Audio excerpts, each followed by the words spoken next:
আমার নাম হান্নান, বাড়ি শ্রীরামপুর, পাইকপাড়া ইউনিয়ন, রাজৈর মাদারীপুর। আমার 4টা ঘর পড়ছে, 2টা গরু পড়ছে। আমি পরের জমি বর্গা চাষ করি।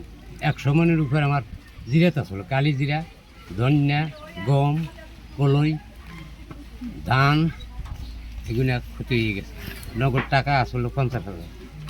কিভাবে আগুন লাগছিল? আগুনটা কারেন্ট থেকে লাগছে। কোন সময় লাগছে? লাগছে 5টার দিকে। আমরা বাড়ি ছিলাম না, আমরা বেড়াইতে গেছিলাম। আপনার 4টা ঘর পড়ছে, আর কার ঘর পড়ছে? আর আমার ভাইয়ের একটা ঘর পড়ছে, আমার একটা চাচার 2টা ঘর পড়ছে, মান্নানের একটা ঘর পড়ছে, আরো বাড়ির 2টা ঘর পড়ছে।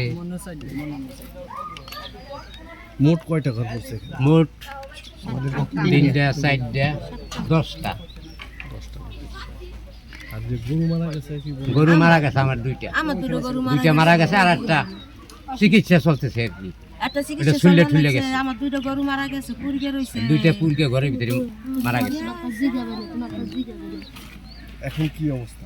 এখন এই যে আমরা পথে বসা, খালি বিড়ের ভিতর বসা, ধান পড়ছে, মাথার ভিতর চাল চাল নাই। পড়ছে, ধান চাল এখন যদি আপনারা পারেন আমাকে দিতে।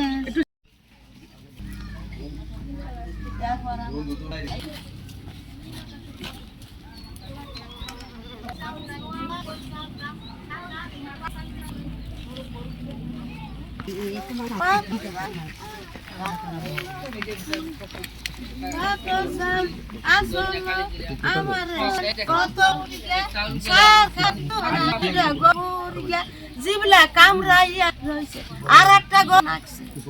আমি আপনার কাছে সাহায্য চাই। আমি